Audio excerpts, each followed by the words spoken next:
3 of Iran's top leaders have been killed within the past 24 hours. Iran confirmed that Israel has eliminated senior security advisor Ali Larijani, besieged militia chief Gholam Raza Soleimani, and intelligence minister Ismail Hatib in a series of targeted attacks. At the same time, Iran's leadership remains unclear. The new supreme leader has not been seen publicly since taking over, raising questions about who is actually in control. Reports are also suggesting that he may have been injured in earlier strikes. I mean, a lot of people are saying that he's badly disfigured.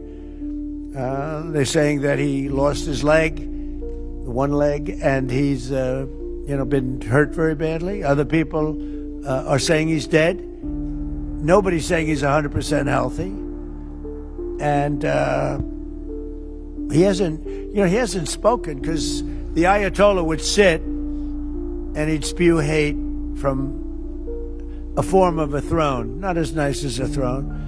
I like the English throne much better, but it was a fancy chair. But he'd spew hate from his chair. But you'd see him a lot, right? This one we haven't seen at all. So that could be for a lot of different reasons. We don't know, Peter, if he's dead or not. This is where week 3 of the war stands.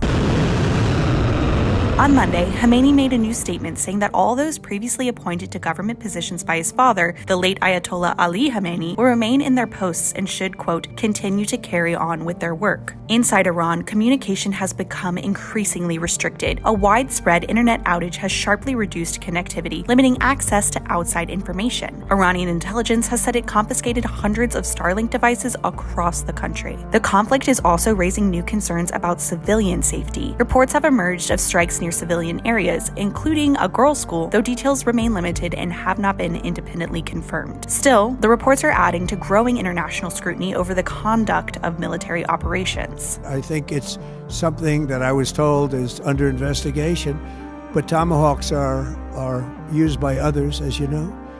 Numerous other nations have Tomahawks. They buy them from us. But I will certainly, whatever the report shows, I'm willing to live with that report. Look, again, as the president said yesterday, he will accept the conclusion of this investigation by the Department of War. I know there's been a lot of speculation in the media about who may be responsible for this. We're not going to get ahead of the Department of War and the conclusion of that investigation. The president has a right to share his opinions with the American public, but he has said he'll accept the conclusion of that investigation. And frankly, we're not going to be harassed by the New York Times, who's been putting out a lot of articles on this, making claims that have just not been verified by the Department of War. The human toll continues to rise. More than 1,300 people have been reported killed in Iran, with infrastructure damage across multiple cities and millions of civilians facing displacement and shortages. U.S. officials have confirmed that multiple American service members have died since the war started, with 6 service members recently killed after a U.S. military refueling plane crashed in Iraq while supporting operations. At least 200 American troops have been injured in the war with Iran, with defense contractor Hunter Gardner describing his experience working in an undisclosed location in Iran when enemy fire struck him as he was attempting to rescue his contract crew. I knew we were in a bad spot. That's when we started our movement to try to go to a bunker, so we started running. Gardner, not too far from safety when he noticed his teammate John fell behind. We were going to both make it there, or we weren't going to make it there at all. Like, it didn't matter. I wasn't going to leave him. And at that same moment Gardner turned to save his crewmate, a drone struck nearby. Straight shrapnel striking Gardner. I just feel like my inside just got ripped apart. Like somebody just grabbed my rib cage and flayed me open. And this is the sheer amount of pressure that I feel like hit me. He says moments later he regained consciousness, his limbs still intact. When he reaches for his abdomen, I feel something's very, very wrong. Pull my hand out, it's just a bunch of blood. And then I feel some stuff hanging out of my stomach. So I just grab it, I throw it back in, I take 3 fingers, I plug the hole to make sure it doesn't come out again, and I just start walking as much as I could. Like, I can't breathe. Survival instincts carried Gardner to the bunker where he collapsed. He was then moved to a field hospital and other facilities. After several blood transfusions, there were surgeries to remove a kidney, reconstruct his spleen, and repair his liver. He has permanent shrapnel in his abdomen and 34 staples in his stomach. But Gardner says all 5 members of the crew survived the attack. His colleague John sustained a shoulder injury. And I'm glad I'm the one that had it the worst. because I would not want them to go through any of it. In the United States, federal authorities are also responding to potential domestic security concerns tied to the conflict. The FBI issued warnings to officials in California about a possible threat involving Iranian-linked activity, including concerns about covert operations or drone-related incidents. Officials have not released full details, but say they are monitoring the situation closely. The FBI has warned police departments in California that Iran could launch a retaliatory drone attack on the West Coast. This all according to an FBI bulletin reviewed by ABC News, the outlet reporting that the FBI says they do not have information on timing or target of this alleged attack. Iran has already been retaliating with drone strikes against targets throughout the Middle East, following the U.S. and Israel's assault against the Islamic regime. The warnings come amid broader concerns about the possibility of sleeper cell activity inside the United States. Federal agencies have not confirmed specific plots, but have emphasized precautionary measures are being taken. A country like Iran does not have the capability to beat us militarily, so they rely on asymmetric means. So they will look to use cyber attacks, they will look to use proxies like Hezbollah, criminal agents. The U.S. warning said intelligence had detected a broadcast station repeatedly transmitting a message to multiple countries outside Iran. The alert reading in part, quote, "While the exact contents of these transmissions cannot currently be determined, the sudden appearance of a new station with international rebroadcast characteristics warrants heightened situational awareness." A former FBI special agent issuing a warning just last week that this may happen. If ever there's going to have a Hezbollah cell or a Hamas cell act in the United States in a violent way, it's now, because their back's against the wall. A sleeper cell is a covert group of operatives who infiltrate a targeted community and remain inactive for an extended period of time. Blending into society to avoid detection, they wait for a specific signal or event to carry out a mission.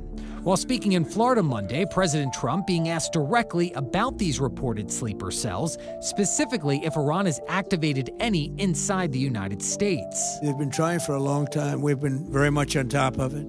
One of the things we have to do is get the Democrats to stop the Democrat shutdown, because, as you know, the apparatus that looks into that, Schumer and the Democrats have shut it down. Trump adding they have, quote, very good intelligence into that, while claiming these reported assets came in under the Biden administration. In Washington, the war is fueling a growing political divide. Republican lawmakers have largely supported the strikes, arguing that they are necessary to weaken Iran's military and prevent future threats. Senate Republicans voted down an effort to stop Trump's war against Iran, the War Powers Resolution, in a 47-53 vote tally. How do you think the war is going? Are you ready to sort of call it a war at this point?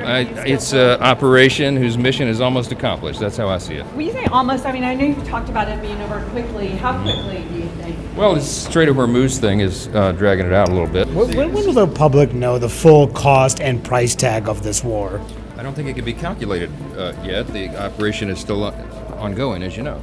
But you said this is going to be over soon, and it's clearly not. The commander-in-chief said that as well. What are we, a couple weeks into it now? I think the mission is just about accomplished, and I believe it'll come to a close very soon. Democrats, however, are raising concerns about the cost of the conflict, the lack of clearly defined strategy, and the risk of further escalation. The Trump administration cannot explain the reasons that we entered this war, the goals we're trying to accomplish, and the methods for doing that. The one part that seems clear is that while there is no money for 15 million Americans who lost their health care, there's $1 billion a day to spend on bombing Iran. I'm very worried about how long this will drag on. We are hearing no logical estimates about when it will be over. I want to know who is picking targets in Iran. Most importantly, the list of targets, what the end game is here, the timeline, and what the costs are going to be, not only in immediate terms, but longer term for our economy. The rising cost of gasoline is just one sign of impending economic chaos. Beyond the battlefield, the conflict is beginning to impact global systems. President Donald Trump is urging NATO allies to help secure the Strait of Hormuz, a critical shipping route through which roughly 20% of the world's oil supply passes. He has warned that it would be, quote, very bad for NATO if allies fail to assist, though many countries have so far been hesitant to commit. Well, no, I just think that it's not good for a partnership when they say what you're doing is a great thing, but we're not going to help.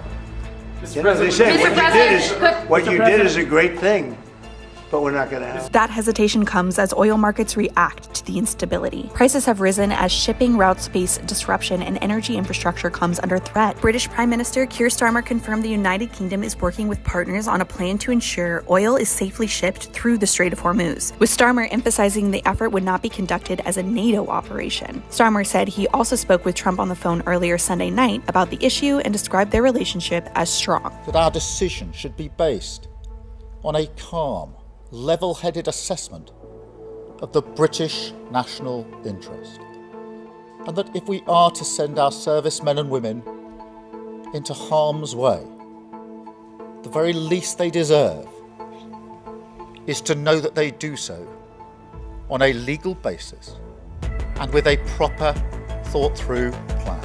Brent crude, the global benchmark, has climbed over $100 per barrel, reaching roughly $102 to $104 in recent days as concerns grow about disruptions to supply routes. Governments and military leaders around the world are watching closely as events continue to unfold. The National News Desk will continue to follow this story and bring you the most up-to-date developments.